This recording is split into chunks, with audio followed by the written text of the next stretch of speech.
નમસ્કાર મિત્રો, મારું નામ ગાયત્રી છે અને આજે હું તમને મારા જીવનની એક એવી વાર્તા સંભળાવવા જઈ રહી છું જે કદાચ તમને રડાવી દેશે, ગુસ્સો અપાવશે અને સાથે જ જીવનનો એક અમૂલ્ય પાઠ પણ શીખવશે. આ વાર્તા છે મારા ઘરના એ છેલ્લી રૂમની, જેનું તાળું 50 વર્ષ સુધી બંધ રહ્યું. આ વાર્તા છે એ રહસ્યની જે મારા પતિએ આખી જિંદગી મારાથી છુપાવ્યું.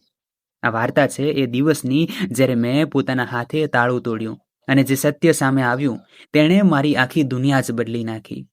તો નિરાંતે બેસી જજો, કારણ કે આ વાર્તા લાંબી છે, ભાવુક છે અને એ દરેક સ્ત્રીની વાર્તા છે જેણે પોતાની જિંદગી પરિવારને સમર્પિત કરી દીધી, પરંતુ બદલામાં માત્ર દગો મળ્યો.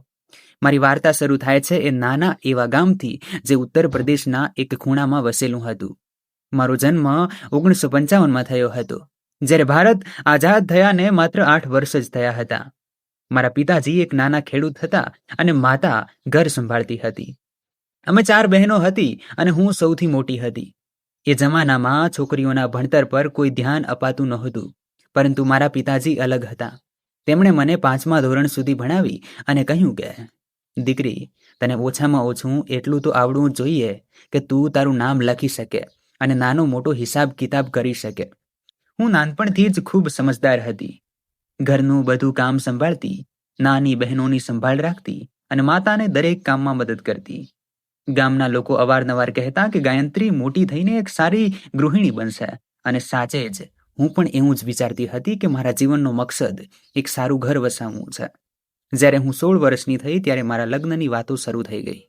એ જમાનામાં 16 વર્ષની ઉંમર લગ્ન માટે બિલકુલ યોગ્ય માનવામાં આવતી હતી. મારા પિતાજીએ ઘણી જગ્યાએ માંગા જોયા અને આખરે એક પરિવાર સાથે વાત પાકી થઈ ગઈ. એ પરિવાર અમારા ગામથી લગભગ 30 કિલોમીટર દૂર એક મોટા કસ્બામાં રહેતો હતો. છોકરાનું નામ રામપ્રસાદ હતું અને તે સમયે તે 24 વર્ષનો હતો. તેના પિતાજીની એક નાની દુકાન હતી જ્યાં કાપડ વેચાતું હતું અને પોતાનું ઘર પણ હતું. મારા પિતાજીને આ માગું ગમ્યું, કારણ કે રામપ્રસાદ ભણેલો ગણેલો હતો, 10 પાસ હતો અને દુકાનમાં પોતાના પિતાને મદદ કરતો હતો. જ્યારે મેં પહેલી વાર રામપ્રસાદને જોયો ત્યારે તે મને એક સાદો અને શરમાળ છોકરો લાગ્યો. તેણે મારી સાથે ખાસ કોઈ વાત ન કરી, પરંતુ મને જોઈને હા પાડી દીધી. અને પછી અમારા લગ્નની તૈયારીઓ શરૂ થઈ ગઈ. 1971ના ફેબ્રુઆરી મહિનામાં મારા લગ્ન થઈ ગયા. જાન આવી અને બેન્ટ વાજા વાગ્યા. મેં લાલ રંગની સાડી પહેરી હતી જે મારી માતાએ ખૂબ પ્રેમથી પસંદ કરી હતી. મારા હાથમાં મહેંદી લાગેલી હતી અને કપાળ પર એક મોટો ચાંદલો હતો. જ્યારે હું ડોલીમાં બેઠી ત્યારે મારી માતા ખૂબ રડી. મારી નાની બહેનો પણ રડી રહી હતી અને હું પણ મારા આંસુ રોકી ન શકી. હું વિચારી રહી હતી કે હવે હું મારા મા બાપનું ઘર છોડીને એક અજાણી જગ્યાએ જઈ રહી છું, જ્યાં બધું જ નવું હશે, નવા લોકો હશે, નવા સંબંધો હશે અને મારે બધાને અપનાવવા પડશે. ડોલીમાં બેઠા બેઠા મેં મારી જાત સાથે વાયદો કર્યો કે હું મારા સાસરે એવી વહુ બનીશ જેના પર બધાને ગર્વ થાય. હું મારા પતિની દરેક ખુશીનો ખ્યાલ રાખીશ અને એક આદર્શ ગૃહિણી બનીશ. જ્યારે હું પહેલી વાર મારા સાસરે પહોંચી ત્યારે મને ઘર જોઈને થોડી નવાઈ લાગી. આ એક મોટું અને જૂનું ઘર હતું, જેમાં 5 ઓરડા હતા. ઘરની દિવાલો જાડી હતી અને છત પણ ઊંચી હતી. આંગણું મોટું હતું અને એક નાનો બગીચો પણ હતો, જેમાં આંબા અને જામફળના ઝાડ હતા. મારા સસરાજી ખૂબ જ સારા માણસ હતા. તેઓ મારી સાથે ખૂબ પ્રેમથી વાત કરતા અને હંમેશા કહેતા કે, દીકરી, આ ઘર હવે તારું છે. મારી સાસુ પણ સારા હતા, પરંતુ થોડા કડક સ્વભાવના હતા. તેઓ દરેક કામમાં ચોકસાઈ ઈચ્છતા હતા અને મને શરૂઆતથી જ શીખવવા લાગ્યા કે આ ઘરમાં કામ કેવી રીતે કરવાનું છે. રામપ્રસાદની એક નાની બહેન પણ હતી જે તે સમયે 12 વર્ષની હતી. તે પણ મને ખૂબ પ્રેમ કરતી અને મને દીદી કહીને બોલાવતી હતી. શરૂઆતના થોડા મહિના ખૂબ સારા વીત્યા. હું સવારે વહેલી ઉઠતી, ઘરનું બધું કામ કરતી, રસોઈ બનાવતી, કપડાં ધોતી અને સાંજે બધાની સાથે બેસીને વાતો કરતી. રામપ્રસાદ મારી સાથે ખૂબ જ પ્રેમથી વાત કરતો. તે દુકાનેથી આવીને મને દિવસભરની વાતો કહેતો અને ક્યારેક મારા માટે બંગડીઓ કે ચાંદલા લઈ આવતો. મને લાગવા માંડ્યું હતું કે મેં સાચા ઘરમાં લગ્ન કર્યા છે અને અહીં મારી જિંદગી ખુશીઓથી ભરેલી રહેશે. પરંતુ મિત્રો, જિંદગી એટલી સરળ ક્યાં હોય છે? થોડા મહિનાઓ પછી જ મને એક અજીબ વાત દેખાવા લાગી. જેણે મારા મનમાં પહેલીવાર શંકાનો એક નાનો તણખલો પેદા કર્યો. મેં જોયું કે અમારા ઘરમાં 5 ઓરડા હતા.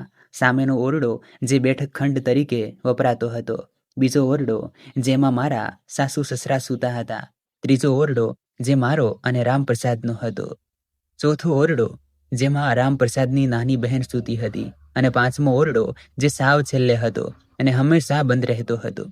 મેં શરૂઆતમાં વિચાર્યું કે કદાચ આ સ્ટોરરૂમ હશે જ્યાં જૂનો સામાન રાખ્યો હશે. પરંતુ એક દિવસ જ્યારે હું ઘરની સફાઈ કરી રહી હતી ત્યારે મેં જોયું કે એ ઓરડાના દરવાજા પર એક મોટું તાળું મારેલું હતું. ફક્ત તાળું જ નહીં, પણ દરવાજા પર લોખંડની સાંકળ પણ લગાવેલી હતી, જાણે કોઈ બહુ કિંમતી વસ્તુ અંદર રાખવામાં આવી હોય. મને આ જોઈને અજીબ લાગ્યું, પણ મેં કંઈ કહ્યું નહીં, કારણ કે હું એક નવી સવેલી દુલ્હન હતી અને મને લાગ્યું કે ઘરના દરેક રહસ્ય વિશે પૂછવું યોગ્ય નથી. પરંતુ જેમ જેમ દિવસો વીતતા ગયા, મારું ધ્યાન વારંવાર એ બંધ ઓરડા તરફ જવા લાગ્યું. મેં જોયું કે કોઈ પણ એ ઓરડાની પાસે જતું નહોતું. સફાઈ કરતી વખતે પણ એ ઓરડાના દરવાજાને કોઈ અડતું પણ નહોતું. એક દિવસ મેં મારી સાસુમાને પૂછી જ લીધું. મેં કહ્યું, બા, પેલો છેલ્લો ઓરડો હંમેશા બંધ કેમ રહે છે? શું તેમાં કોઈ જૂનો સામાન રાખ્યો છે? મારી સાસુમાએ મારી સામે એવી રીતે જોયું જાણે મેં કોઈ ખોટો સવાલ પૂછી લીધો હોય. તેમણે કહ્યું, દીકરી, એ ઓરડા વિશે કંઈ ન પૂછ. એ ઓરડો બંધ છે અને બંધ જ રહેશે. તારે તેની ચિંતા કરવાની જરૂર નથી. તું બસ બાકીના ઘરની સંભાળ રાખ. હું તેમનો જવાબ સાંભળીને હેરાન રહી ગઈ. મેં વિચાર્યું કે આખરે એ ઓરડામાં એવું તો શું છે કે આટલું રહસ્ય છે? પરંતુ મેં તે સમયે બીજું કંઈ ન કહ્યું, કારણ કે હું મારી સાસુમાનું દિલ દુભાવવા નહોતી માંગતી. તે રાત્રે જ્યારે રામપ્રસાદ દુકાનેથી આવ્યો ત્યારે મેં તેને પણ એ જ સવાલ પૂછ્યો. મેં કહ્યું, સાંભળો છો, પેલો છેલ્લો ઓરડો કેમ બંધ રહે છે? શું તેમાં કંઈ ખાસ છે? રામપ્રસાદે પહેલાં તો મારી વાતને હસીમાં ઉડાડવાનો પ્રયત્ન કર્યો, પણ જ્યારે મેં ફરીથી પૂછ્યું ત્યારે તેનો ચહેરો ગંભીર થઈ ગયો. તેણે કહ્યું, ગાયત્રી, તારે એ ઓરડાની ચિંતા કરવાની જરૂર નથી. એ ઓરડો બહુ જૂનો છે અને તેમાં ફક્ત ઘરના કેટલાક જરૂરી કાગળો અને જૂનો સામાન રાખેલો છે. બાબુજીએ કહ્યું છે કે એ ઓરડો કોઈ નહીં ખોલે, તો આપણે નહીં ખોલીએ. તું આ બાબતે ભૂલી જા અને તારા કામ પર ધ્યાન આપ. મને તેની વાત સાંભળીને થોડું અજીબ લાગ્યું, પણ મેં વિચાર્યું કે કદાચ સાચે જ કોઈ જરૂરી કાગળો હશે અને એટલે જ એ ઓરડો આટલી સાવધાનીથી બંધ રાખવામાં આવ્યો છે. મેં તે સમયે તો આ વાતને ભૂલાવી લીધી, પરંતુ મારા મનમાં કોઈ ખૂણે આ સવાલ હંમેશા જળવાઈ રહ્યો. સમય વીતતો ગયો અને મારા લગ્નને 1 વર્ષ પૂરું થઈ ગયું. આ 1 વર્ષમાં હું મારા સાસરિયામાં પૂરી રીતે ટેવાઈ ગઈ હતી. હું સવારે 4 વાગે ઉઠતી, ઘરના બધા કામ પતાવતી, રસોઈ બનાવતી અને બધાનું ધ્યાન રાખતી. મારી સાસુ હવે મારાથી ખૂબ ખુશ રહેતા અને અવારનવાર પડોશની સ્ત્રીઓ પાસે મારા વખાણ કરતા. મારા સસરાજી પણ મને ખૂબ માનતા અને હંમેશા કહેતા કે ભગવાને અમારા ઘરમાં બહુ સારી વહુ મોકલી છે. રામપ્રસાદ પણ મને ખૂબ પ્રેમ કરતો હતો અને હવે અમારી વચ્ચે એક સારો સંબંધ બની ચૂક્યો હતો. પરંતુ મિત્રો, દરેક ખુશી પાછળ કોઈને કોઈ દુઃખ છુપાયેલું હોય છે અને મારી જિંદગીમાં પણ એ દુઃખ ધીરે ધીરે પોતાનો રંગ બતાવવા લાગ્યું હતું. 1972માં હું પહેલીવાર ગર્ભવતી થઈ. મારી ખુશીનો પાર ન રહ્યો. મારી સાસુએ આખા મહોલ્લામાં મીઠાઈ વહેંચી અને મારા સસરાજીએ મંદિરમાં પ્રસાદ ચડાવ્યો. રામપ્રસાદ તો જાણે 7મા આસમાને હતો. તે મારું ખૂબ ધ્યાન રાખવા લાગ્યો અને દરેક નાની મોટી જરૂરિયાતોનો ખ્યાલ રાખતો. તે કહેતો કે ગાયત્રી, તારે હવે વધારે મહેનત કરવાની જરૂર નથી. તું આરામ કર અને બાળકનું ધ્યાન રાખ. પરંતુ હું ક્યાં રોકાવાની હતી? હું મારા 9 મહિના દરમિયાન પણ ઘરનું બધું કામ કરતી રહી. મારી સાસુ કહેતા કે દીકરી, અમારા જમાનામાં સ્ત્રીઓ ખેતરોમાં કામ કરતી અને પછી બાળકને જન્મ આપતી હતી. તું તો ઘરમાં છે એટલે કોઈ તકલીફ નહીં થાય. અને સાચે જ મને કોઈ તકલીફ ન થઈ. હું બિલકુલ સ્વસ્થ હતી અને મારું બાળક પણ પેટમાં સારી રીતે મોટું થઈ રહ્યું હતું. 1972ના નવેમ્બર મહિનામાં મારી પહેલી દીકરીનો જન્મ થયો. જ્યારે દાયણે મને જણાવ્યું કે દીકરી આવી છે ત્યારે હું ખૂબ ખુશ થઈ. મેં વિચાર્યું કે ચાલો, ભગવાને મને એક પ્યારી દીકરી આપી છે જે મારા જેવી હશે અને મારો સાથ આપશે. પરંતુ જ્યારે મારી સાસુને ખબર પડી કે દીકરી આવી છે ત્યારે તેમનો ચહેરો ઉતરી ગયો. તેમણે કહ્યું કે ચાલો, કંઈ નહીં, પહેલી વાર છે, આવતી વખતે દીકરો આવશે. મારા સસરાજીએ પણ કંઈ ખાસ ખુશી ન બતાવી અને રામપ્રસાદ પણ થોડો નિરાશ જણાતો હતો. મને આ જોઈને બહુ દુઃખ થયું કે મારી દીકરીના આવવા પર ઘરમાં કોઈ ખુશી નથી. પરંતુ મેં મારા મનને સમજાવ્યું કે આ તો આપણા સમાજનો રિવાજ છે. લોકો દીકરાને વધારે મહત્વ આપે છે. પરંતુ હું મારી દીકરીને ખૂબ પ્રેમ કરીશ અને તેને ક્યારેય એવો અહેસાસ નહીં થવા દઉં કે તે કમતર છે. મેં મારી દીકરીનું નામ પ્રિયા રાખ્યું. તે બહુ વહાલી હતી, ગોળ મટોળ ગાલવાળી, મોટી મોટી આંખોવાળી અને હંમેશા હસતી રહેતી હતી. હું તેને જોઈને મારું બધું જ દુઃખ ભૂલી જતી હતી. હું દિવસ રાત તેની સંભાળ રાખતી અને સાથે જ ઘરનું બધું કામ પણ કરતી હતી. મારી સાસુ કહેતા કે દીકરીને બહુ લાડ ન લડાવો, નહીતર તે બગડી જશે. પણ હું તેને લાડ કેમ ન લડાવું? તે મારું પહેલું સંતાન હતી, મારો જીવ હતી. રામપ્રસાદ પણ ધીરે ધીરે પ્રિયાને પ્રેમ કરવા લાગ્યો હતો. તે દુકાનેથી આવીને તેને તેડી લેતો અને તેની સાથે વાતો કરતો. મને લાગવા માંડ્યું કે હવે બધું સારું થઈ જશે અને અમારો પરિવાર ખુશીથી રહેશે. પરંતુ મિત્રો, જિંદગીમાં કંઈ પણ કાયમી હોતું નથી. સુખ પછી દુઃખ અને દુઃખ પછી સુખ, આ સિલસિલો ચાલતો જ રહે છે. મારી જિંદગીમાં પણ આ જ થઈ રહ્યું હતું. પ્રિયાના જન્મના 2 વર્ષ પછી હું ફરીથી ગર્ભવતી થઈ. આ વખતે બધાને આશા હતી કે દીકરો આવશે. મારી સાસુએ મંદિરમાં માનતા માની. મારા સસરાજીએ પંડિત પાસે પૂજા કરાવી અને રામપ્રસાદે કહ્યું કે આ વખતે ચોક્કસ દીકરો જ આવશે. મને પણ એવું લાગવા માંડ્યું હતું કે કદાચ આ વખતે દીકરો આવે અને ઘરમાં ખુશીઓ આવે. પરંતુ ભગવાનને કંઈક બીજું જ મંજૂર હતું. 1975માં મારી બીજી દીકરીનો જન્મ થયો, જેનું નામ મેં રીતા રાખ્યું. જ્યારે રીતા જન્મી ત્યારે ઘરમાં જાણે માતમ છવાઈ ગયો હોય તેવું વાતાવરણ થઈ ગયું. મારી સાસુએ મારી સાથે વાત કરવાનું લગભગ બંધ જ કરી દીધું. તે કહેતા કે આ વહુના નસીબમાં દીકરા નથી. મારા સસરાજી પણ મારી સાથે રૂખા થઈ ગયા અને રામપ્રસાદ તો જાણે મારાથી નારાજ જ થઈ ગયો. તે હવે મારી સાથે સરખી રીતે વાત નહોતો કરતો અને હંમેશા ચીડાયેલો રહેતો હતો. મને આ જોઈને બહુ દુઃખ થતું કે મારી દીકરીઓને કોઈ પ્રેમ કરતું નથી. મારી સાસુ પ્રિયા અને રીતાને જોઈને મોઢું બગાડતા અને કહેતા કે આ તો પારકું ધન છે, એમણે એક દિવસ બીજા ઘરે ચાલ્યા જવાનું છે. આપણા કડપરનો સહારો તો દીકરો જ હોય. મને તેમની વાતો સાંભળીને બહુ તકલીફ થતી હતી. પરંતુ હું ચૂપચાપ બધું સહન કરી લેતી હતી, કારણ કે હું જાણતી હતી કે સ્ત્રીનું નસીબ જ આવું હોય છે. રીતાના જન્મ પછી ઘરનું વાતાવરણ ખૂબ બદલાઈ ગયું હતું. રામપ્રસાદ હવે મારી સાથે બહુ ઓછી વાત કરતો હતો. તે દુકાનેથી આવતો તો સીધો પોતાના રૂમમાં ચાલ્યો જતો, જમીને સૂઈ જતો અને સવારે મારી સાથે વાત કર્યા વગર જતો રહેતો. મારી સાસુ પણ મારા પર દરેક નાની મોટી વાત પર ચિલ્લાવા લાગ્યા હતા. તે કહેતા કે તું ઘરનું કામ સરખી રીતે નથી કરતી, રસોઈ સારી નથી બનાવતી, છોકરીઓને બહુ લાડ લડાવે છે. હું બધું જ સાંભળતી રહેતી અને પોતાના કામ કરતી રહેતી. મારી પાસે કોઈ રસ્તો પણ નહોતો. હું ક્યાં જાત? મારા મા બાપ પણ બહુ ગરીબ હતા અને હું જાણતી હતી કે જો હું તેમની પાસે ગઈ તો તેમની મુશ્કેલીઓ વધી જશે. તેથી મેં બધું સહન કરવાનું શરૂ કરી દીધું અને મારી દીકરીઓના ઉછેરમાં લાગી ગઈ. 1977માં હું ત્રીજી વાર ગર્ભવતી થઈ. આ વખતે તો ઘરમાં કોઈ ખુશી નહોતી. મારી સાસુએ કહ્યું કે જો આ વખતે પણ દીકરી આવશે તો હું આ વહુને ઘરની બહાર કાઢી મૂકીશ. રામપ્રસાદે પણ મને ધમકી આપી કે જો દીકરો નહીં થાય તો તે બીજા લગ્ન કરી લેશે. મને બહુ ડર લાગવા લાગ્યો હતો. હું રોજ મંદિર જતી અને ભગવાનને પ્રાર્થના કરતી કે આ વખતે દીકરો આવી જાય. હું નહોતી ઈચ્છતી કે મારું ઘર તૂટે અને મારી દીકરીઓ બાપ વગરની થઈ જાય. મેં 9 મહિના ખૂબ તણાવમાં વિતાવ્યા. હું વિચારતી રહેતી કે જો ફરીથી દીકરી થશે તો શું થશે? શું સાચે જ રામપ્રસાદ મને છોડી દેશે? શું મારી દીકરીઓ અનાથ થઈ જશે? આ બધું વિચારીને હું રાત્રે રડતી રહેતી. 1978ના ફેબ્રુઆરી મહિનામાં મારા ત્રીજા બાળકનો જન્મ થયો અને આ વખતે ભગવાને મારું સાંભળી લીધું. મને દીકરો થયો. જ્યારે દાયણે મને જણાવ્યું કે દીકરો આવ્યો છે ત્યારે હું ખુશીથી રડી પડી. મને લાગ્યું જાણે મારી બધી મુસીબતો પૂરી થઈ ગઈ છે.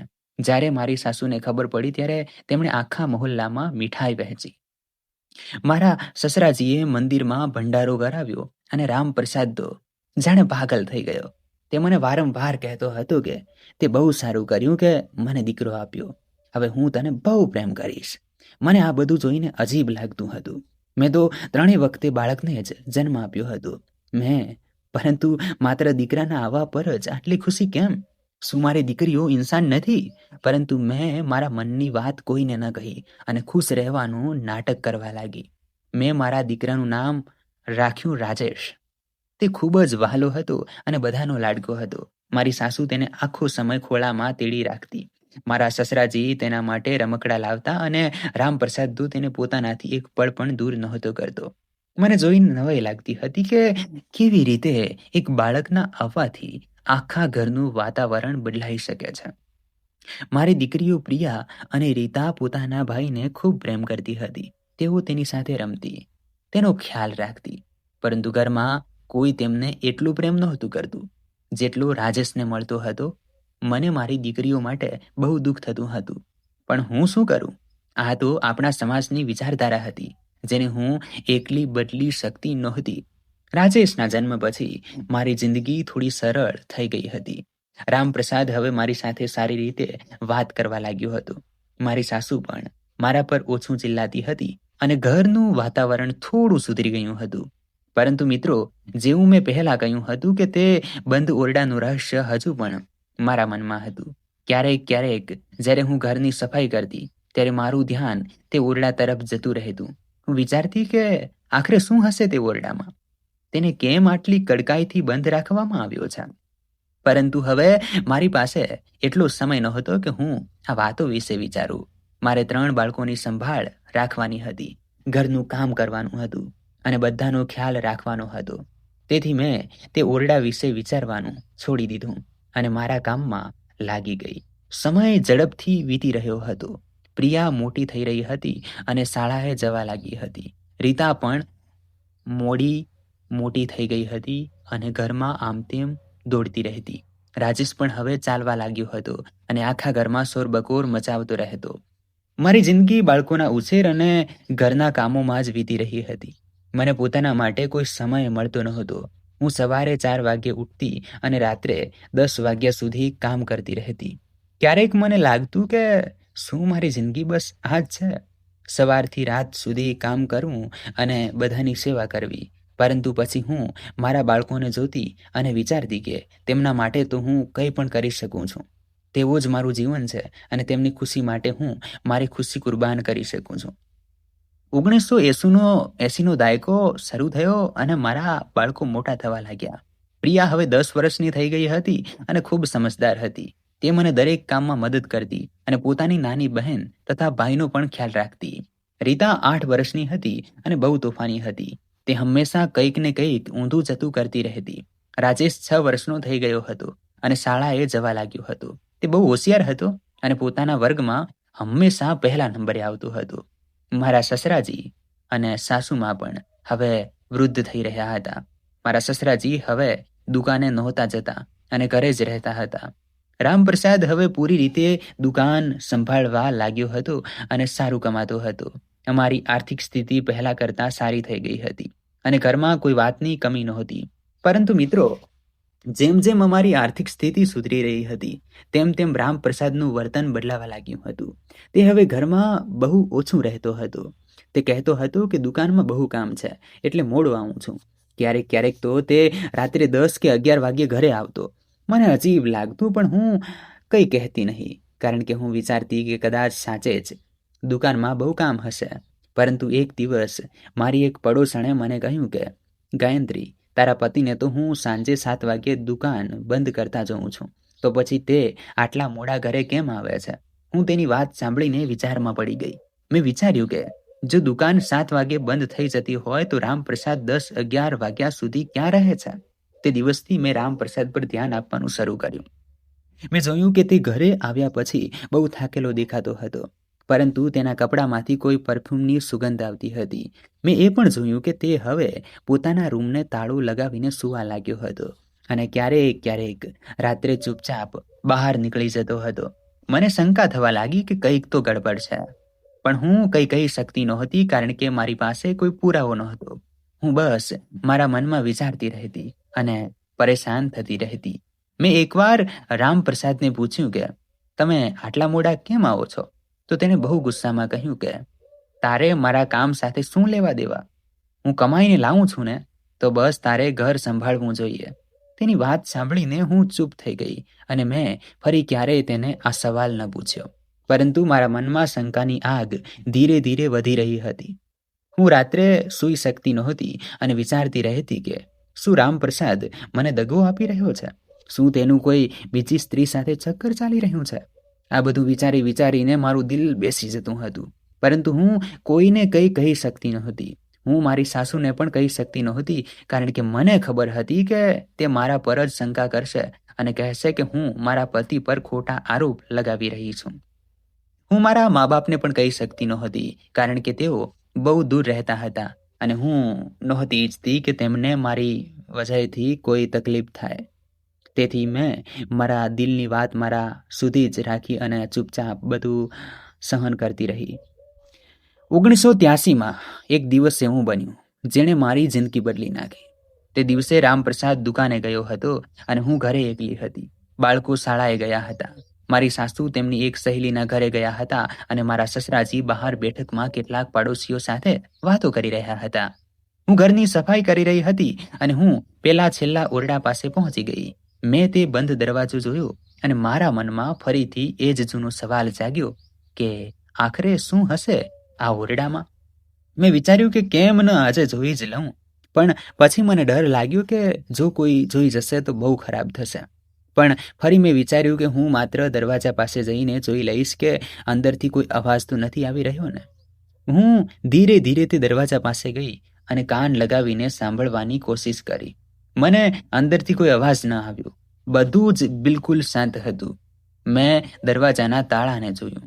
તે એક બહુ જૂનું લોખંડનું તાળું હતું જેના પર કાટ લાગી ગયો હતો. મેં દરવાજાની સાંકળ પણ જોઈ જે બહુ મજબૂત હતી. હું વિચારી રહી હતી કે આટલી કડકાઈથી દરવાજો બંધ કરવાની શું જરૂર છે? જો માત્ર જૂનો સામાન જ હોય તો સાદું તાળું તો લગાવી શકાય ને. પરંતુ સાંકળ શા માટે? હું મારા જ સવાલોમાં ગૂંચવાયેલી હતી. ત્યાં જ અચાનક મને મારા સસરાજીનો અવાજ સંભળાયો. તેઓ મને બોલાવી રહ્યા હતા. હું જલ્દીથી ત્યાંથી હટી ગઈ અને તેમની પાસે ચાલી ગઈ. પરંતુ તે દિવસ પછી મારું મન તે ઓરડામાં જ અટવાયેલું રહેવા લાગ્યું. તે રાત્રે મેં રામપ્રસાદને ફરીથી તે સવાલ પૂછવાનો પ્રયત્ન કર્યો.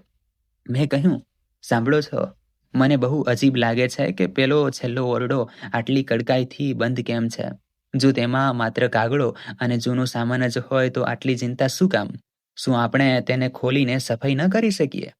રામપ્રસાદે મારી વાત સાંભળીને બહુ ગુસ્સો કર્યો. તેણે કહ્યું, ગાયત્રી, મેં તને પહેલા પણ કહ્યું હતું ને કે એ ઓરડા વિશે ન પૂછતી. એ ઓરડો બાબુજીનો છે અને તેમણે મનાઈ કરી છે કે કોઈ તેને ન ખોલે. તારે દરેક બાબતમાં નાક નાખવાની જરૂર નથી. તું તારું કામ કર અને બાળકોનું ધ્યાન રાખ, બસ. હું તેની વાત સાંભળીને ચૂપ થઈ ગઈ, પરંતુ મારા મનમાં હવે પહેલા કરતાં પણ વધારે શંકા થવા લાગી હતી. મેં વિચાર્યું કે જો રામપ્રસાદ આટલો ગુસ્સો કરી રહ્યો છે તો નક્કી કંઈક એવું છે જે તે છુપાવી રહ્યો છે. મેં એક દિવસ મારા સસરાજીને પણ આ વિશે પૂછવાની કોશિશ કરી. મેં તેમને કહ્યું કે બાબુજી, પેલો છેલ્લો ઓરડો ક્યારનો બંધ છે અને તેમાં શું છે? મારા સસરાજીએ મારી તરફ જોયું અને કહ્યું કે દીકરી, એ ઓરડો બહુ જૂના સમયથી બંધ છે. તેમાં આપણા પરિવારના કેટલાક જરૂરી કાગળો અને એવી વસ્તુઓ છે જે બહુ કિંમતી છે. અમે નથી ઈચ્છતા કે કોઈ તેને અડે, એટલે જ અમે એ ઓરડો બંધ કરી દીધો છે. તારે તેની ચિંતા કરવાની જરૂર નથી. હું તેમની વાત સાંભળીને પણ સંતુષ્ટ ન થઈ, પરંતુ મેં વધારે કંઈ ન કહ્યું, કારણ કે હું જાણતી હતી કે જો હું જીદ કરીશ તો બધાને ખોટું લાગશે. સમય વીતતો ગયો અને મારા બાળકો મોટા થતા ગયા. પ્રિયા હવે 15 વર્ષની થઈ ગઈ હતી અને ખૂબ સુંદર હતી. તેના લગ્નની વાતો પણ ચાલવા લાગી હતી. રીતા 13 વર્ષની હતી અને હજુ ભણી રહી હતી. રાજેશ 11 વર્ષનો થઈ ગયો હતો અને બહુ હોશિયાર હતો. તે પોતાના વર્ગમાં હંમેશા અવ્વલ લાવતો હતો. મારા સસરાજી હવે બહુ વૃદ્ધ થઈ ગયા હતા અને મોટાભાગનો સમય પથારીમાં જ રહેતા હતા. મારી સાસુ પણ નબળા પડી ગયા હતા, છતાં પણ ઘરની દેખરેખમાં લાગેલા રહેતા હતા. રામપ્રસાદની દુકાન હવે બહુ સારી ચાલી રહી હતી અને અમારી પાસે પૈસાની કોઈ કમી નહોતી. પરંતુ તેમ છતાં મારા મનમાં એક ખાલીપો હતો. મને લાગતું હતું કે કંઈક તો એવું છે જે મારાથી છુપાવવામાં આવી રહ્યું છે. 1986માં મારા સસરાજી બહુ બીમાર પડી ગયા.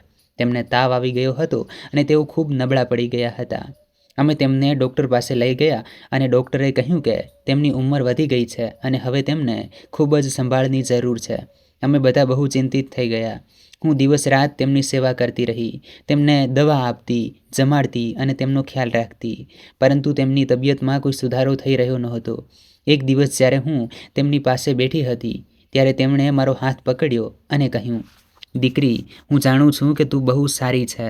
તે આ ઘરની બહુ સેવા કરી છે. ભગવાન તને ખુશ રાખે. હું તેમની વાત સાંભળીને રડી પડી અને મેં કહ્યું, બાબુજી, તમે એવી વાતો ન કરો. તમે બિલકુલ ઠીક થઈ જશો. પરંતુ તેમણે માથું હલાવ્યું અને કહ્યું, ના દીકરી, મારો સમય આવી ગયો છે. હું જતો રહીશ. તે જ રાત્રે મારા સસરાજીની તબિયત વધુ બગડી. અમે ફરીથી ડૉક્ટરને બોલાવ્યા, પણ ત્યાં સુધીમાં બહુ મોડું થઈ ગયું હતું. સવાર થતાં મારા સસરાજીએ અંતિમ શ્વાસ લીધા. આખા ઘરમાં માતમ છવાઈ ગયો. મારી સાસુ બહુ રડ્યા, પ્રસાદ પણ રડ્યો, હું પણ રડી અને બાળકો પણ રડ્યા. મારા સસરાજી બહુ સારા માણસ હતા અને તેમણે હંમેશા મારી સાથે બહુ પ્રેમથી વાત કરી હતી. તેમના જવાથી ઘરમાં એક ખાલીપો આવી ગયો. અમે તેમના અંતિમ સંસ્કાર કર્યા અને 13 દિવસ સુધી ઘરમાં શોક રહ્યો. તે દિવસોમાં હું બહુ ઉદાસ રહી અને મને મારા સસરાજીની બહુ યાદ આવતી રહી. મારા સસરાજીના મૃત્યુ પછી ઘરનું વાતાવરણ પૂરેપૂરું બદલાઈ ગયું. મારી સાસુ બહુ ચૂપ રહેવા લાગ્યા. તેઓ મોટા ભાગનો સમય પોતાના રૂમમાં જ રહેતા અને બહુ ઓછું બોલતા. રામપ્રસાદ પણ ઉદાસ રહેવા લાગ્યો હતો. તે હવે પહેલાં કરતાં પણ વધુ મોડો ઘરે આવતો હતો અને મારી સાથે બહુ ઓછી વાત કરતો હતો. મને લાગતું હતું કે કદાચ તે તેના પિતાના મૃત્યુનું દુઃખ સહન કરી રહ્યો છે, તેથી હું તેને કંઈ કહેતી નહોતી. પરંતુ એક દિવસ મને એવી વાત ખબર પડી જેણે મારી જિંદગી હચમચાવી નાખી. મારી પડોશણે મને જણાવ્યું કે તારા પતિને તો હું અવારનવાર બજારમાં કોઈ સ્ત્રી સાથે જોઉં છું. હું તેની વાત સાંભળીને સ્તબ્ધ થઈ ગઈ. મેં પૂછ્યું કે કઈ સ્ત્રી? તે કેવી દેખાય છે? મારી પડોશણે કહ્યું કે તે એક જવાન સ્ત્રી છે, સારા કપડાં પહેરે છે અને તારા પતિ સાથે બહુ હળીમળીને વાતો કરે છે. હું ગઈકાલે જ તેમને ચાની દુકાન પર સાથે બેઠેલા જોઈ રહી હતી. હું તેની વાત સાંભળીને અંદરથી તૂટી ગઈ. મને વિશ્વાસ નહોતો થતો કે રામપ્રસાદ મારી સાથે આવું કરી શકે છે. મેં આટલા વર્ષો તેની સેવા કરી, 3 બાળકોને જન્મ આપ્યો, ઘર સંભાળ્યું અને તે મારી સાથે દગો કરી રહ્યો છે. હું અંદરને અંદર બહુ રડી, પરંતુ મેં કોઈને કંઈ જણાવ્યું નહીં. હું વિચારી રહી હતી કે શું કરું. શું હું રામપ્રસાદને આ વિશે પૂછું કે ચૂપ રહું? તે રાત્રે જ્યારે રામપ્રસાદ ઘરે આવ્યો ત્યારે મેં તેને પૂછી જ લીધું. મેં કહ્યું કે મને ખબર પડી ગઈ છે કે તમે કોઈ બીજી સ્ત્રી સાથે ફરો છો. શું આ સાચું છે? રામપ્રસાદે પહેલાં તો ઇનકાર કર્યો, પણ જ્યારે મેં પડોશણની વાત જણાવી ત્યારે તે ગુસ્સે થઈ ગયો. તેણે કહ્યું કે હા, તો શું થયું? તે મારી મિત્ર છે. હું તેની સાથે વાત કરું છું, તો તને શું તકલીફ છે? તું મારા પર શંકા ન કર. મેં કહ્યું કે જો તે મિત્ર હોત તો તમે મને જણાવ્યું હોત. તમે છુપાવ્યું કેમ? રામપ્રસાદે કહ્યું, તને દરેક વાત કહેવાની જરૂર નથી. હું જે ઈચ્છું તે કરી શકું છું. તું તારા કામથી કામ રાખ. હું તેની વાત સાંભળીને રડી પડી અને મેં કહ્યું કે તમે મને દગો આપી રહ્યા છો. પરંતુ રામપ્રસાદે કંઈ સાંભળ્યું નહીં અને ગુસ્સામાં રૂમની બહાર નીકળી ગયો. તે દિવસ પછી મારી અને રામપ્રસાદની વાતચીત લગભગ બંધ થઈ ગઈ. અમે બંને એકબીજા સાથે વાત નહોતા કરતા. તે ઘરે આવતો, જમતો અને સૂઈ જતો. હું પણ તેને કંઈ કહેતી નહીં અને પોતાના કામમાં લાગેલી રહેતી. પરંતુ મારી અંદર એક આગ સળગી રહી હતી. મને ગુસ્સો આવી રહ્યો હતો કે મેં આટલા વર્ષો આ માણસની સેવા કરી અને તે મારી સાથે આવું કરી રહ્યો છે. મને દુઃખ થતું હતું કે મારી જિંદગી બરબાદ થઈ ગઈ. હું વિચારતી હતી કે શું હું મારા મા બાપના ઘરે જતી રહું, પણ પછી બાળકો વિશે વિચારીને રોકાઈ જતી. હું નહોતી ઈચ્છતી કે મારા બાળકો તૂટેલા ઘરમાં મોટા થાય. તેથી મેં બધું જ સહન કરવાનું શરૂ કરી દીધું અને ચૂપચાપ મારી જિંદગી જીવતી રહી. 1988માં મારી દીકરી પ્રિયાના લગ્ન થઈ ગયા. અમે એક સારા પરિવારમાં તેના લગ્ન કર્યા અને તે પોતાના સાસરે ચાલી ગઈ. મને બહુ દુઃખ થયું. જ્યારે તે ઘરથી વિદાય થઈ ત્યારે હું બહુ રડી અને પ્રિયા પણ બહુ રડી. મેં તેને સમજાવી કે દીકરી, સાસરામાં બધાનું ધ્યાન રાખજે અને ખુશ રહેજે. પ્રિયાએ મને વચન આપ્યું કે તે મને ભૂલશે નહીં અને અવારનવાર મળવા આવશે. પ્રિયાના લગ્ન પછી ઘરમાં વધુ ખાલીપો લાગવા માંડ્યો. હવે ઘરમાં માત્ર રીતા અને રાજેશ હતા. રીતા હવે 17 વર્ષની થઈ ગઈ હતી અને રાજેશ 15 વર્ષનો હતો. બંને પોતાના ભણતરમાં વ્યસ્ત હતા અને હું મારા કામમાં. રામપ્રસાદનું વર્તન હવે વધુ ખરાબ થઈ ગયું હતું. તે હવે ઘરમાં બહુ ઓછો રહેતો અને જ્યારે રહેતો ત્યારે બહુ ચીડાયેલો રહેતો. તે નાની નાની વાતોમાં મારા પર ચિલ્લાતો અને ક્યારેક તો બાળકો પર પણ ચિલ્લાવી દેતો. મારી સાસુ પણ હવે બહુ વૃદ્ધ થઈ ગયા હતા અને તેમને કંઈ સમજાતું નહોતું. તેઓ મોટા ભાગનો સમય પોતાના ઓરડામાં જ રહેતા અને બહાર નહોતા આવતા. ઘરનું બધું જ બોજ મારા પર હતો. મારે બધું જ સંભાળવું પડતું. બાળકોનું ભણતર, ઘરનું કામ, સાસુની દેખરેખ અને રામપ્રસાદનો મૂડ. હું થાકી ગઈ હતી પણ હું હાર માનવા તૈયાર નહોતી. હું મારા બાળકો માટે મજબૂત બનવા માંગતી હતી. 1990માં મારી સાસુ પણ અવસાન પામ્યા. તેમનું મૃત્યુ મારા સસરાની જેમ અચાનક નહોતું થયું. તેઓ ધીરે ધીરે નબળા પડતા ગયા અને એક દિવસ તેમણે પણ અંતિમ શ્વાસ લીધા. તેમના મૃત્યુ પછી ઘરમાં માત્ર હું, રામપ્રસાદ, રીતા અને રાજેશ રહી ગયા. હવે ઘર બહુ સૂનું લાગવા માંડ્યું હતું. મને મારા સસરા અને સાસુની બહુ યાદ આવતી. ભલે મારી સાસુએ ક્યારેય મને બહુ પ્રેમ નહોતો કર્યો, પરંતુ તેમ છતાં તેઓ મારા પરિવારનો ભાગ હતા. તેમના ગયા પછી મને લાગ્યું કે હવે આ ઘરમાં કોઈ વડીલ નથી જે આપણને સાચો રસ્તો બતાવે. હવે બધું અમારે જ સંભાળવાનું હતું. ગાયત્રીના જીવનમાં હવે વડીલોની છત્રછાયા પણ જતી રહી છે. મારી સાસુના મૃત્યુના થોડા મહિના પછી રીતાના પણ લગ્ન થઈ ગયા. અમે તેના પણ એક સારા ઘરમાં લગ્ન કરાવ્યા અને તે પણ પોતાના સાસરે ચાલી ગઈ. હવે ઘરમાં માત્ર હું, રામપ્રસાદ અને રાજેશ રહી ગયા હતા. રાજેશ હવે 18 વર્ષનો થઈ ગયો હતો અને કોલેજ જવા લાગ્યો હતો. તે બહુ હોશિયાર હતો અને ભણવામાં ઘણો સારો હતો. મને તેના પર બહુ ગર્વ હતો. હું ઈચ્છતી હતી કે તે મોટો થઈને કંઈક બને અને પોતાના પગ પર ઊભો રહે.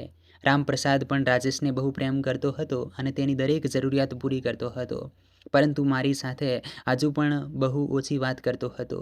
અમારા સંબંધોમાં હવે માત્ર ઔપચારિકતા જ રહી ગઈ હતી. અમે બંને એક જ ઘરમાં રહેતા હતા પણ એકબીજાથી બહુ દૂર હતા. 1995માં રાજેશના પણ લગ્ન થઈ ગયા. તેની પત્નીનું નામ સુમિત્રા હતું અને તે બહુ સારી છોકરી હતી. મને તેના પ્રત્યે ખૂબ પ્રેમ જાગ્યો. હું તેને દીકરીની જેમ માનતી હતી અને તેનું બહુ ધ્યાન રાખતી હતી. રાજેશના લગ્ન પછી ઘરમાં ફરીથી થોડી રોનક આવી ગઈ. સુમિત્રા મારા દરેક કામમાં મદદ કરતી હતી અને મને માજી કહીને બોલાવતી હતી. મને લાગવા માંડ્યું કે હવે કદાચ મારી જિંદગીમાં થોડી ખુશીઓ આવશે. પરંતુ મિત્રો, જિંદગીમાં ખુશીઓ એટલી સરળતાથી નથી આવતી. થોડા સમય પછી જ ઘરમાં ફરીથી સમસ્યાઓ શરૂ થઈ ગઈ. રાજેશ અને સુમિત્રા વચ્ચે અવારનવાર ઝઘડા થવા લાગ્યા.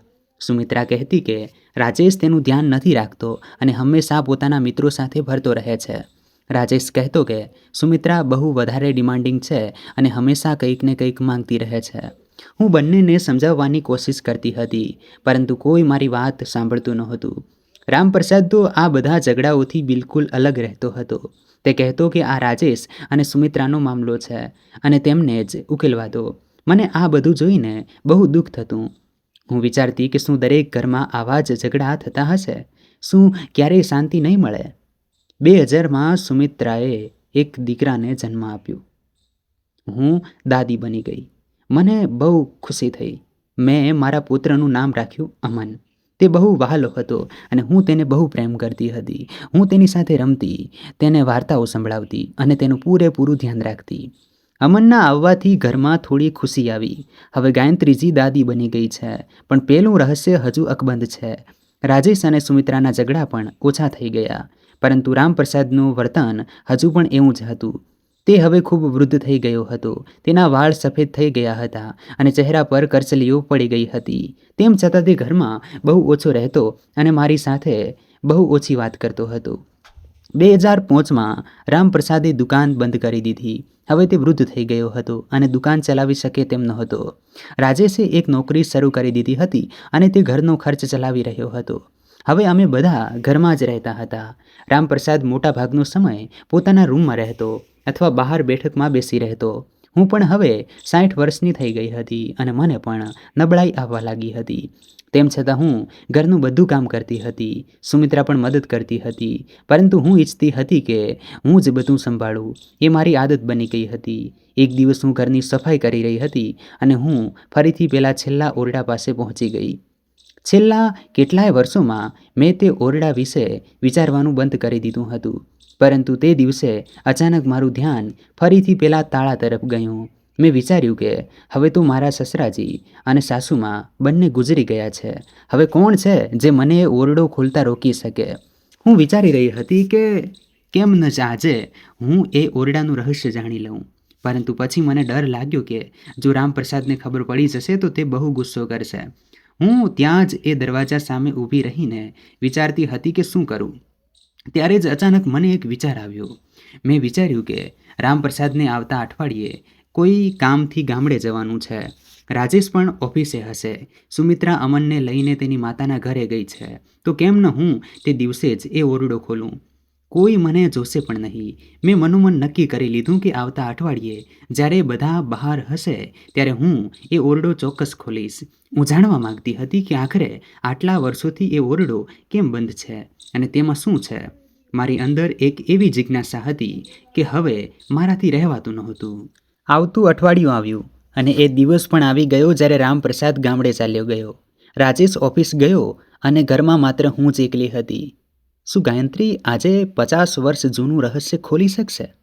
આગળ શું થાય છે તે જાણવા માટે પૂરી વાર્તા અવશ્ય સાંભળો અને આ વિડીયોને એક લાઇક કરીને ચેનલને સબસ્ક્રાઇબ અવશ્ય કરી લો. મારું દિલ ખૂબ જોરથી ધબકી રહ્યું હતું. હું વિચારી રહી હતી કે શું હું સાચું કરી રહી છું? શું મારે ખરેખર એ ઓરડો ખોલવો જોઈએ? પણ પછી મેં પોતાની જાતને હિંમત આપી અને વિચાર્યું કે હવે જ્યારે મેં નક્કી કરી જ લીધું છે તો હું પાછું નહીં હટું. હું એ ઓરડા પાસે ગઈ. મેં તાળાને જોયું. તે ખૂબ જૂનું હતું અને તેને કાટ લાગી ગયો હતો. મેં વિચાર્યું કે કદાચ હું તેને તોડી શકીશ. હું રસોડામાં ગઈ અને એક હથોડી તથા લોખંડનો સળિયો લઈ આવી. મેં હથોડી વડે તાળા પર મારવાનું શરૂ કર્યું. ઘણી વાર માર્યા પછી તાળું તૂટી ગયું. મેં સાંકળ પણ હટાવી દીધી. હવે મારી અને એ ઓરડાની વચ્ચે કોઈ અવરોધ નહોતો. મારું હૃદય ખૂબ તેજ ધબકી રહ્યું હતું. મારા હાથ ધ્રુજી રહ્યા હતા. મને ડર લાગતો હતો કે ખબર નહીં અંદર શું હશે. પરંતુ મેં હિંમત કરી અને ધીમેથી દરવાજાનું હેન્ડલ ફેરવ્યું. દરવાજો બહુ મુશ્કેલીથી ખુલ્યો કારણ કે તે આટલા બધા વર્ષોથી બંધ હતો. જેવો દરવાજો ખુલ્યો કે તરત જ અંદરથી ધૂળની એક તીવ્ર દુર્ગંધ આવી. મેં મારું નાક ઢાંકી દીધું અને અંદર જોવાનો પ્રયત્ન કર્યો. ઓરડામાં બહુ અંધારું હતું. હું અંદર ગઈ અને બારી ખોલી નાખી જેથી પ્રકાશ આવી શકે. જેવો પ્રકાશ ઓરડામાં આવ્યો, મેં જે જોયું તેનાથી હું સ્તબ્ધ થઈ ગઈ. ઓરડામાં ચારે બાજુ ધૂળ જમેલી હતી. એક જૂનો પલંગ હતો જેના પર મેલી ચાદર પડી હતી. એક કબાટ હતો જેના પર પણ ધૂળનું જાડું પડ બાજેલું હતું. ખૂણામાં કેટલાક જૂના પતરાના પેટી બક્સા રાખેલા હતા. હું ધીમે ધીમે ઓરડામાં ફરવા લાગી. હું જોઈ રહી હતી કે આખરે અહીં એવું તો શું છે જે આટલા વર્ષોથી છુપાવવામાં આવ્યું છે. મેં કબાટ ખોલ્યો. તેમાં કેટલાક જૂના કપડાં અને કેટલાક કાગળો હતા. મેં કાગળો જોયા. તે જમીનના જૂના દસ્તાવેજો હતા જેના પર મારા સસરાના નામનો સિક્કો મારેલો હતો. મેં વિચાર્યું કે કદાચ આ જે કાગળો હશે જેના વિશે બધાએ કહ્યું હતું. પરંતુ પછી મારી નજર ખૂણામાં પડેલા બક્સા પર ગઈ. હું એ બક્સા પાસે ગઈ અને એક બક્સું ખોલ્યું. તેમાં કેટલાક જૂના ફોટા હતા. મેં ફોટા જોયા અને હું હેરાન રહી ગઈ. ફોટામાં રામપ્રસાદ હતો અને તેની સાથે એક સ્ત્રી હતી જેને હું ઓળખતી નહોતી. તે સ્ત્રી ખૂબ સુંદર હતી અને રામપ્રસાદ સાથે ઘણી ખુશ દેખાતી હતી. મેં બીજા ફોટા જોયા.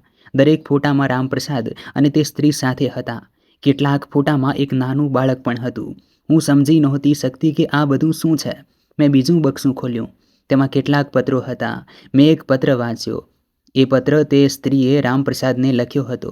પત્રમાં તેણે લખ્યું હતું કે તે તેને ખૂબ પ્રેમ કરે છે અને તેના વગર રહી શકતી નથી. પત્ર વાંચીને હું સ્તબ્ધ થઈ ગઈ. મેં બીજા પત્રો પણ વાંચ્યા. બધા પત્રોમાં એ જ વાતો હતી. પ્રેમની વાતો, મળવાની વાતો, સાથે રહેવાની વાતો. પછી મને એક ડાયરી મળી. મેં ડાયરી ખોલી અને વાંચવાનું શરૂ કર્યું. એ ડાયરી રામપ્રસાદની હતી. તેમાં તેણે પોતાની આખી કહાની લખી હતી. ડાયરીમાં લખ્યું હતું કે લગ્ન પહેલાં તેને એક સ્ત્રી સાથે પ્રેમ હતો જેનું નામ શારદા હતું. શારદા એક ખૂબ ગરીબ પરિવારની છોકરી હતી. અને રામપ્રસાદના પરિવારે તેની સાથે લગ્ન કરવાની ના પાડી દીધી હતી. પરંતુ રામપ્રસાદ અને શારદાએ લગ્ન કરી લીધા હતા અને તેમને એક દીકરો પણ હતો. જો કે રામપ્રસાદના પિતા એટલે કે મારા સસરાએ તેમને ઘરની બહાર ગાડી મૂક્યા હતા. ત્યારબાદ રામપ્રસાદને મજબૂરીમાં પોતાના પરિવાર પાસે પાછા આવવું પડ્યું અને મારી સાથે લગ્ન કરવા પડ્યા. પરંતુ તેનું દિલ હજુ પણ શારદામાં જ હતું. ડાયરીમાં એ પણ લખ્યું હતું કે રામપ્રસાદ શારદાને છુપાઈને મળતો રહેતો અને તેને પૈસા પણ આપતો હતો. આ બધું વાંચીને હું અંદરથી પૂરેપૂરી તૂટી ગઈ. મને હવે સમજાયું કે રામપ્રસાદ હંમેશા ઘરે મોડો કેમ આવતો હતો, કેમ તે મારી સાથે સરખી રીતે વાત નહોતો કરતો, કેમ તેનું મન હંમેશા બીજે ક્યાંક રહેતું હતું. તે તો શારદાની સાથે હતો. તેનું દિલ તો શારદામાં જ પરોવાયેલું હતું. હું તો તેના માટે માત્ર એક મજબૂરી હતી. તેને ક્યારેય મારા પ્રત્યે પ્રેમ થયો જ નહોતો. મેં આટલા વર્ષો તેની સેવા કરી, 3 બાળકોને જન્મ આપ્યો, ઘર સંભાળ્યું અને તે મને છેતરતો રહ્યો. હું ત્યાં જ જમીન પર બેસી ગઈ અને ખૂબ રડી. મને લાગી રહ્યું હતું કે મારી આખી જિંદગી એક જૂઠાણું હતી. મારો પ્રેમ ખોટો હતો, મારી ખુશીઓ ખોટી હતી, બધું જ ખોટું હતું. મને સમજાતું નહોતું કે હવે મારે શું કરવું જોઈએ. હું બસ રડતી જ રહી. થોડીવાર પછી જ્યારે મેં મારી જાતને સંભાળી ત્યારે વિચાર્યું કે મારે આ બધું રાજેશને કહેવું જોઈએ. મારે પ્રિયા અને રીતાને પણ જણાવવું જોઈએ. તેમને ખબર પડવી જોઈએ કે તેમના પિતાએ અમારી સાથે શું કર્યું છે. પરંતુ પછી મેં વિચાર્યું કે જો હું આ બધું કહીશ તો ઘરમાં બહુ મોટો હોબાળો થઈ જશે, બાળકોને બહુ તકલીફ થશે. શું હું મારા બાળકોને આટલું બધું દુઃખ આપી શકું? હું સતત વિચારતી રહી. મારા મનમાં ઘણા બધા સવાલો હતા, ઘણી બધી શંકાઓ હતી અને ઘણો બધો ગુસ્સો હતો. મને સમજાતું નહોતું કે મારે શું કરવું જોઈએ. આખરે મેં નક્કી કર્યું કે હું રામપ્રસાદ સાથે વાત કરીશ. હું તેને પૂછીશ કે આ બધું શું છે. હું તેની પાસે જવાબ માંગીશ. તે રાત્રે જ્યારે રામપ્રસાદ ગામડેથી પાછો આવ્યો ત્યારે હું તેની રાહ જોઈ રહી હતી. રાજેશ તેના રૂમમાં સૂઈ ગયો હતો. ઘરમાં બધા સૂઈ ગયા હતા. મેં રામપ્રસાદને મારા રૂમમાં બોલાવ્યો અને કહ્યું કે મારે તમારી સાથે વાત કરવી છે. રામપ્રસાદે પૂછ્યું, શું વાત છે? મેં કહ્યું, મેં આજે પેલો છેલ્લો ઓરડો ખોલી નાખ્યો. મેં બધું જ જોઈ લીધું, ફોટા, પત્રો, ડાયરી, બધું જ. હવે હું બધું જાણું છું. રામપ્રસાદનો ચહેરો ફીકો પડી ગયો. તે કંઈ બોલી શક્યો નહીં. મેં તેને પૂછ્યું, શું આ બધું સાચું છે? શું તમારી પહેલી પત્ની અને દીકરો છે? શું તમે આટલા વર્ષો સુધી મને છેતરતા રહ્યા? રામપ્રસાદે માથું ઝુકાવી લીધું અને કંઈ બોલ્યો નહીં. મેં ફરીથી કહ્યું, તમે કંઈક બોલો, મને જવાબ આપો. મેં તમારા માટે આટલું બધું કર્યું અને તમે મારી સાથે આવું કર્યું? તમને શરમ નથી આવતી? રામપ્રસાદે ધીમેથી કહ્યું, હા, આ બધું સાચું છે. શારદા મારી પહેલી પત્ની છે અને અમારે એક દીકરો પણ છે. પણ હું મજબૂર હતો. બાપુજીએ મને તેનાથી અલગ કરી દીધો અને તારી સાથે લગ્ન કરાવી દીધા. હું શું કરતો? મેં કહ્યું, પરંતુ જો તમે મને પ્રેમ નહોતા કરતા તો લગ્ન કેમ કર્યા? મને દગો કેમ આપ્યો? રામપ્રસાદે કહ્યું, હું શું કરતો? ઘરના લોકો કહેતા હતા એટલે કરવા પડ્યા. પણ મારું દિલ તો શારદામાં જ હતું. હું તેને ભૂલી શક્યો નહીં. હું તેની વાત સાંભળીને લાલચોળ થઈ ગઈ. મેં કહ્યું, તો તમે મારી જિંદગી બરબાદ કરી દીધી. તમે મને છેતરી અને હવે તમને કોઈ અફસોસ પણ નથી. રામપ્રસાદે કહ્યું, જો ગાયત્રી, મને અફસોસ છે પણ હવે હું શું કરી શકું? જે થઈ ગયું તે થઈ ગયું. હવે આપણે આગળનું વિચારીએ. મેં કહ્યું, આગળનું વિચારીએ? તમે મને મૂર્ખ સમજો છો શું? તમે મારી સાથે આટલો મોટો વિશ્વાસઘાત કર્યો અને હવે કહો છો કે આગળનું વિચારીએ? હું આટલી સરળતાથી આ બધું ભૂલી શકું તેમ નથી. મને તમારી પાસેથી જવાબ જોઈએ, મને ન્યાય જોઈએ. રામપ્રસાદે કહ્યું કે તું શું ઈચ્છે છે? છૂટાછેડા જોઈએ છે? મેં કહ્યું કે મને નથી ખબર કે હું શું ઈચ્છું છું, પણ હું એટલું ચોક્કસ જાણું છું કે હું હવે તમારી સાથે નથી રહી શકતી. રામપ્રસાદે કહ્યું કે ઠીક છે, તો ન રહે, મને પણ કોઈ ફરક નથી પડતો. આટલું કહીને તે રૂમની બહાર નીકળી ગયો. તે રાત્રે હું ખૂબ રડી. મને લાગી રહ્યું હતું કે મારી આખી દુનિયા ઉજળી ગઈ છે. હું વિચારતી હતી કે હવે હું શું કરીશ, ક્યાં જઈશ, મારા બાળકોનું શું થશે. હું મારા મા બાપના ઘરે પણ જઈ શકતી નથી કારણ કે તેઓ પણ હવે બહુ વૃદ્ધ થઈ ગયા હશે અને કદાચ હવે આ દુનિયામાં પણ નહીં હોય. હું બીજે ક્યાંય પણ જઈ શકતી નથી કારણ કે મારી પાસે કોઈ બીજી જગ્યા નથી. મારી પાસે કોઈ નોકરી નથી, કોઈ પૈસા નથી. હું બિલકુલ લાચાર છું. હું વિચારતી હતી કે સ્ત્રીનું નસીબ જ આવું હોય છે. તે પોતાના પતિ પર નિર્ભર રહે છે અને પતિ ગમે તે કરે તે કંઈ કરી શકતી નથી. શું મારે મારી આખી જિંદગી આ છેતરામણી સાથે જીવવી પડશે? બીજા દિવસે મેં રાજેશને બધું જ જણાવી દીધું. મેં તેને પેલો ઓરડો બતાવ્યો, ફોટા બતાવ્યા, પત્રો અને ડાયરી બતાવી. રાજેશ આ બધું જોઈને બહુ ગુસ્સે થઈ ગયો. તેણે કહ્યું, મને વિશ્વાસ નથી થતો કે પપ્પાએ આવું કર્યું. તેણે રામપ્રસાદ સાથે વાત કરી અને તેમની વચ્ચે ખૂબ દલીલો થઈ. રાજેશે કહ્યું, પપ્પા, તમે મમ્મી સાથે બહુ ખોટું કર્યું છે. તમને શરમ આવવી જોઈએ. રામપ્રસાદે કહ્યું, તારે અમારી વચ્ચે પડવાની જરૂર નથી. આ અમારો મામલો છે. રાજેશે કહ્યું, ના, આ મારો પણ મામલો છે, કારણ કે મમ્મી મારી માં છે અને હું તેને તકલીફમાં જોઈ શકતો નથી. બંને વચ્ચે ખૂબ ઝઘડો થયો અને અંતે રાજેશે કહ્યું, મમ્મી, તું ચિંતા ન કર, હું તારી સાથે છું. આપણે આનો ન્યાય મેળવીશું. મેં પ્રિયા અને રીતાને પણ ફોન કરીને બધું જણાવ્યું. બંને ખૂબ રડી અને કહ્યું, મમ્મી, અમને ખબર નહોતી કે પપ્પાએ તમારી સાથે આવું કર્યું છે. પ્રિયાએ કહ્યું કે મમ્મી, તમે તમારા હક માટે લડો. રીતાએ પણ કહ્યું, મમ્મી, અમે તમારી સાથે છીએ. મને મારા બાળકોનો સાથ મળવાથી થોડી હિંમત મળી. મેં વિચાર્યું કે હા, મારે મારા હક માટે લડવું જોઈએ. મેં આટલા વર્ષો મહેનત કરી છે, આટલા વર્ષો સેવા કરી છે. મને પણ ઇન્સાફ મળવો જોઈએ. મને ખબર નહોતી કે મારે શું કરવું જોઈએ. તેથી રાજેશે મને એક વકીલ પાસે લઈ જવાનો નિર્ણય કર્યો. અમે એક વકીલ પાસે ગયા અને તેમને બધી વાત કરી. વકીલે કહ્યું કે આ એક બહુ ગંભીર મામલો છે. તમારા પતિએ તમારી સાથે દગો કર્યો છે અને આ કાયદાકીય રીતે ખોટું છે. તમે ઈચ્છો તો છૂટાછેડા લઈ શકો છો અથવા તમારી મિલકતમાં હિસ્સાની માંગ કરી શકો છો. મેં વકીલને કહ્યું કે મારે છૂટાછેડા નથી જોઈતા, કારણ કે હવે આ ઉંમરે છૂટાછેડા લેવાનો કોઈ ફાયદો નથી. પરંતુ મને મારો હક જોઈએ છે. મેં આટલા વર્ષો આ ઘર માટે મહેનત કરી છે, તો મને પણ આ ઘરમાં હિસ્સો મળવો જોઈએ. વકીલે કહ્યું કે ઠીક છે, અમે કોર્ટમાં કેસ દાખલ કરીશું અને તમારા હકની લડાઈ લડીશું. રાજેશે પણ કહ્યું, મમ્મી, તું ચિંતા ન કર, હું તારી સાથે છું. અમે બધા મળીને આ લડાઈ લડીશું. મારા દીકરા અને દીકરીઓનો સાથ મળવાથી મને બહુ શક્તિ મળી. મેં વિચાર્યું કે હવે હું પાછી નહીં હટું. હું મારા હક માટે લડીશ, પછી ભલે ગમે તે થાય. અમે કોર્ટમાં કેસ દાખલ કરી દીધો. જ્યારે પાડોશના લોકોને ખબર પડી ત્યારે આખા મહોલ્લામાં અમારી વાતો થવા લાગી. કેટલાક લોકો મારો સાથ આપી રહ્યા હતા અને કહેતા હતા કે ગાયત્રીએ બિલકુલ સાચું કર્યું છે, તેણે તેના હક માટે લડવું જ જોઈએ. પરંતુ કેટલાક લોકો રામપ્રસાદનો સાથ આપી રહ્યા હતા અને કહેતા હતા કે સ્ત્રીએ પતિની વિરુદ્ધ ન જવું જોઈએ, તે ખોટું છે. મને આ લોકોની વાતોથી કોઈ ફરક નહોતો પડતો, કારણ કે હું જાણતી હતી કે હું સાચી છું.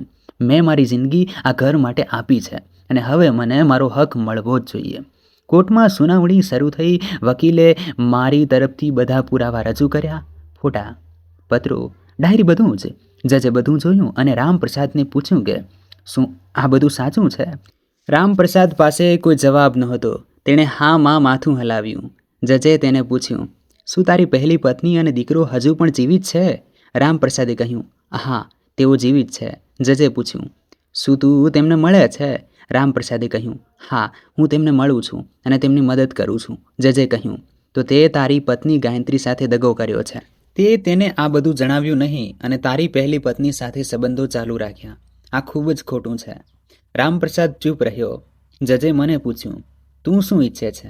મેં કહ્યું, મને મારો હક જોઈએ છે. મેં આટલા વર્ષો આ ઘર માટે મહેનત કરી છે. મેં 3 બાળકોને જન્મ આપ્યો, સાસુ સસરાની સેવા કરી, ઘર સંભાળ્યું અને હવે મને પણ આ ઘરમાં હિસ્સો મળવો જોઈએ. મારે મારી આગળની જિંદગી માટે થોડી સુરક્ષા જોઈએ છે. જજે કહ્યું, તારી વાત બિલકુલ સાચી છે. તને તારો હક જરૂર મળવો જોઈએ, પરંતુ મારે બધા પુરાવા જોવા પડશે અને પછી નિર્ણય લેવો પડશે. સુનાવણી આગલી તારીખ પર ટળી ગઈ. કોર્ટની કાર્યવાહી ચાલતી રહી. દરેક સુનાવણીમાં કંઈક નવું સામે આવતું હતું. એક દિવસ રામપ્રસાદના વકીલે કહ્યું કે ગાયત્રીને ઘરમાં કોઈ હિસ્સો ન મળવો જોઈએ, કારણ કે આ ઘર રામપ્રસાદના પિતાએ બનાવ્યું હતું અને વસિયતમાં માત્ર રામપ્રસાદનું જ નામ છે. પરંતુ મારા વકીલે દલીલ કરી કે ભલે ઘર રામપ્રસાદના નામે હોય, પણ ગાયત્રીએ આ ઘરને સંભાળ્યું છે, તેથી તેને પણ આ ઘરમાં હિસ્સો મળવો જોઈએ. આ તેનો કાયદેસરનો હક છે. જજે બંને વકીલોની વાત સાંભળી અને કહ્યું કે તેઓ આ બાબતે ઊંડાણપૂર્વક વિચાર કરશે. ઘણા મહિનાઓની સુનાવણી પછી આખરે ફેસલાનો દિવસ આવ્યો. અમે બધા કોર્ટમાં હાજર હતા. હું, રાજેશ, પ્રિયા, રીતા, રામપ્રસાદ અને બંને વકીલો. જજે પોતાનો ફેસલો સંભળાવ્યો. તેમણે કહ્યું કે ગાયત્રીએ પોતાની આખી જિંદગી આ ઘર માટે સમર્પિત કરી છે. તેણે પતિની સેવા કરી, બાળકોને ઉછેર્યા, સાસુ સસરાની સંભાળ રાખી અને ઘર સંભાળ્યું. તેથી તે આ ઘરમાં હિસ્સેદાર છે. જજે ચુકાદો આપ્યો કે ઘરની અડધી મિલકત ગાયત્રીની છે અને અડધી રામપ્રસાદની. સાથે જ રામપ્રસાદે ગાયત્રીને દર મહિને ગુજરાન ભાથું પણ આપવું પડશે. હું આ ફેસલો સાંભળીને ખૂબ ખુશ થઈ. મને લાગ્યું કે આખરે મને ન્યાય મળી ગયો. પરંતુ મિત્રો, આ વાર્તા અહીં પૂરી નથી થતી. કોર્ટના ફેસલા પછી ઘરનું વાતાવરણ ખૂબ જ ખરાબ થઈ ગયું. રામપ્રસાદ મારી સાથે બિલકુલ વાત નહોતો કરતો. તે હંમેશા ગુસ્સામાં રહેતો હતો. તે કહેતો હતો કે તે મારી બદનામી કરાવી, મને કોર્ટમાં ઘસેડી ગઈ, હવે મારે તારું મોઢું નથી જોવું. હું તેની વાતોથી ખૂબ દુઃખી થતી હતી. પણ હું જાણતી હતી કે મેં જે કર્યું તે સાચું હતું. રાજેશ અને સુમિત્રા મારો ઘણો સાથ આપી રહ્યા હતા. પ્રિયા અને રીતા પણ અવારનવાર મને મળવા આવતી અને મારી હિંમત વધારતી હતી. થોડા મહિનાઓ પછી મેં વિચાર્યું કે કેમ ન હું પેલી શારદાને મળું. હું જાણવા માંગતી હતી કે તે કોણ છે, કેવી છે અને તેની વાર્તા શું છે. મેં રામપ્રસાદ પાસે શારદાનું સરનામું માંગ્યું. પહેલાં તો તેણે ના પાડી દીધી, પણ જ્યારે મેં જીદ કરી ત્યારે તેણે આપી દીધું. હું એકલી જ તે સરનામે ગઈ. તે શહેરના બહારના વિસ્તારમાં આવેલું એક નાનું મકાન હતું. મેં દરવાજો ખખડાવ્યો. એક સ્ત્રીએ દરવાજો ખોલ્યો. તે શારદા હતી. તે હવે વૃદ્ધ થઈ ગઈ હતી. તેના વાળ સફેદ થઈ ગયા હતા અને ચહેરા પર કરચલીઓ પડી ગઈ હતી. પણ તેમ છતાં તેની આંખોમાં એક ચમક હતી. મેં મારો પરિચય આપ્યો અને કહ્યું, હું ગાયત્રી છું, રામપ્રસાદની પત્ની. શારદા મને જોઈને હેરાન રહી ગઈ. તેણે મને અંદર બોલાવી. અમે બંને બેઠા. મેં તેને પૂછ્યું, તારી અને રામપ્રસાદની શું કહાની છે? શારદાએ મને તેની આખી વાત સંભળાવી. તેણે જણાવ્યું કે તે અને રામપ્રસાદ બાળપણના મિત્રો હતા. તેમને એકબીજા પ્રત્યે ખૂબ પ્રેમ હતો. તેમણે લગ્ન કરી લીધા હતા અને તેમને એક દીકરો પણ હતો. પરંતુ રામપ્રસાદના પિતાને આ લગ્ન મંજૂર નહોતા, કારણ કે શારદા ખૂબ ગરીબ પરિવારની હતી. રામપ્રસાદના પિતાએ તેમને ઘરની બહાર કાઢી મૂક્યા અને રામપ્રસાદને મજબૂર કર્યો કે તે મારી સાથે લગ્ન કરે. રામપ્રસાદે મજબૂરીમાં લગ્ન તો કરી લીધા, પણ તેનું મન હંમેશા શારદામાં જ રહ્યું. તે શારદાને છુપાઈને મળતો રહ્યો અને તેની મદદ કરતો રહ્યો. શારદાએ મને કહ્યું, મને ખબર છે કે મેં ખોટું કર્યું છે. મારે રામપ્રસાદને મળવાનું બંધ કરી દેવું જોઈતું હતું, પણ હું તેને ભૂલી ન શકી. હું તેને ખૂબ પ્રેમ કરતી હતી અને આજે પણ કરું છું. હું તેની વાત સાંભળીને ખૂબ હેરાન થઈ ગઈ. મને તેના પર ગુસ્સો આવવો જોઈતો હતો, પણ મને તેના પર દયા આવી રહી હતી. હું સમજી શકતી હતી કે તે પણ એક સ્ત્રી છે અને તેણે પણ પ્રેમ કર્યો હતો. મેં તેને પૂછ્યું, તારો દીકરો ક્યાં છે? શારદાએ જણાવ્યું કે તેનો દીકરો હવે મોટો થઈ ગયો છે અને બીજા શહેરમાં નોકરી કરે છે. તે ક્યારેક ક્યારેક તેને મળવા આવે છે. મેં તેને કહ્યું કે મને તારી સાથે કોઈ દુશ્મની નથી. મારે ફક્ત એટલું જ જાણવું હતું કે તું કોણ છે અને તારી વાર્તા શું છે. શારદાએ કહ્યું, મને માફ કરી દે, મેં તારી જિંદગી બરબાદ કરી દીધી. મેં કહ્યું, ના, તે નહીં, પણ રામપ્રસાદે આપણા બંનેની જિંદગી બરબાદ કરી છે. હું શારદાને મળીને પાછી ઘરે આવી ગઈ. મને બહુ અજીબ લાગતું હતું.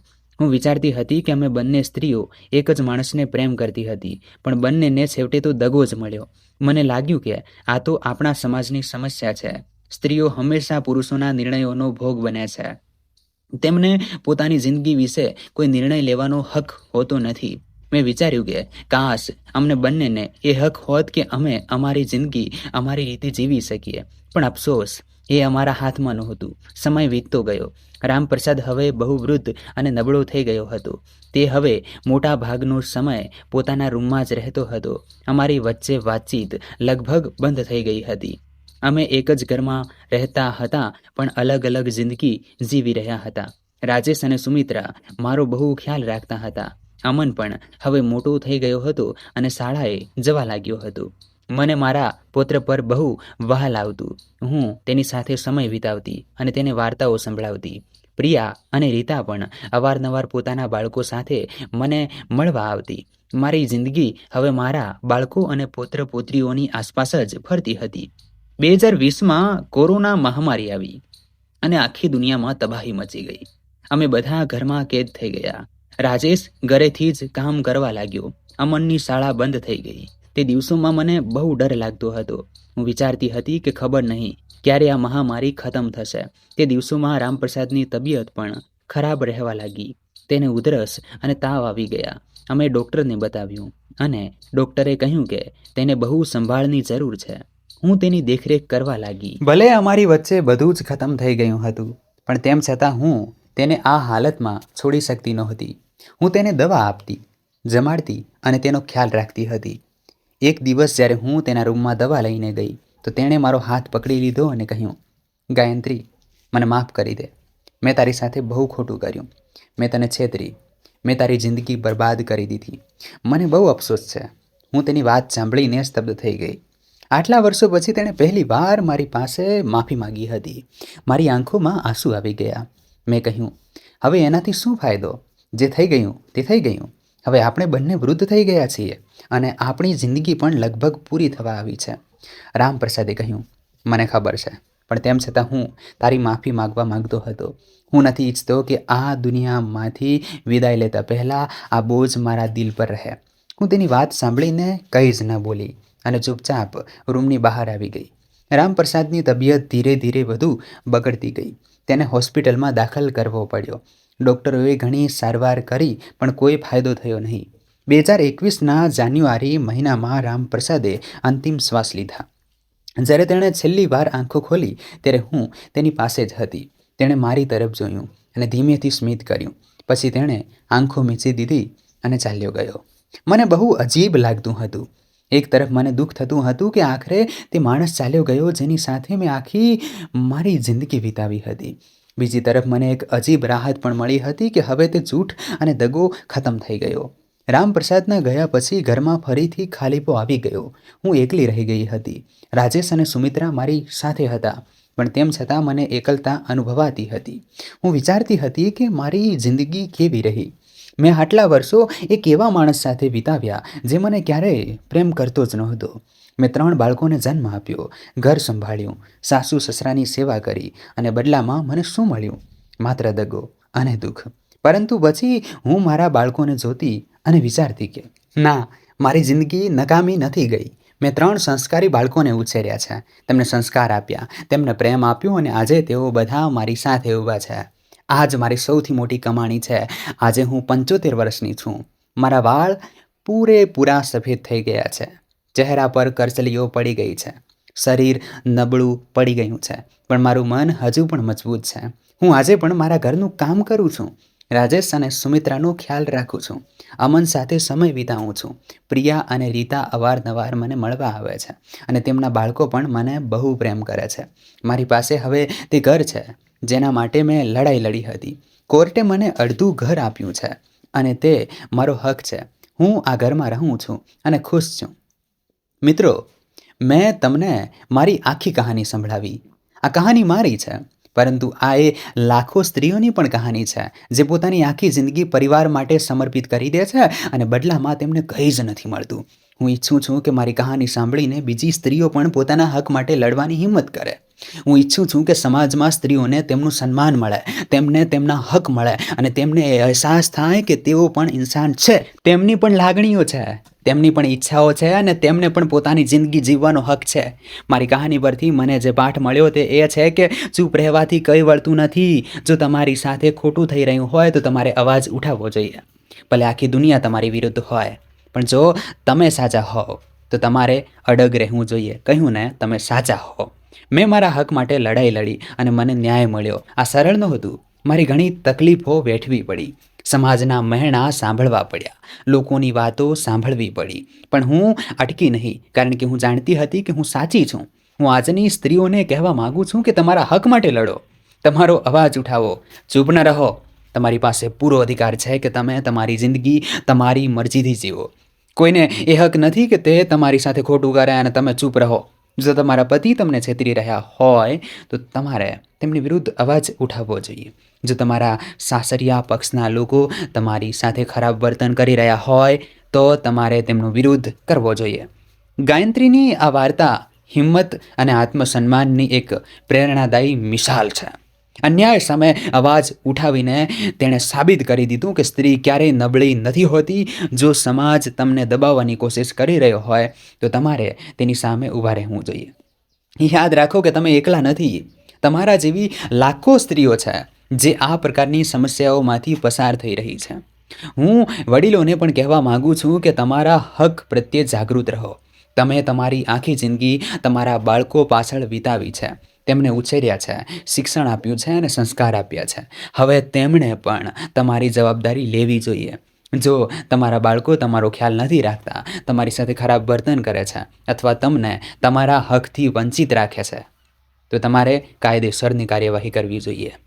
કાયદો તમારી સાથે છે, સમાજ તમારી સાથે છે અને ભગવાન પણ તમારી સાથે છે. હું સમાજને પણ અપીલ કરવા માગું છું કે સ્ત્રીઓ અને વડીલોનું સન્માન કરો, તેમને તેમના હક આપો, તેમની વાતો સાંભળો અને તેમની મદદ કરો. જો તમને લાગે કે કોઈ સ્ત્રી કે વડીલ સાથે ખોટું થઈ રહ્યું છે તો તેમનો સાથ આપો, તેમને આગળ વધવામાં મદદ કરો. યાદ રાખો કે એક દિવસ તમે પણ વૃદ્ધ થશો અને ત્યારે તમને પણ આ જ પ્રકારના સન્માન અને દેખરેખની જરૂર હશે.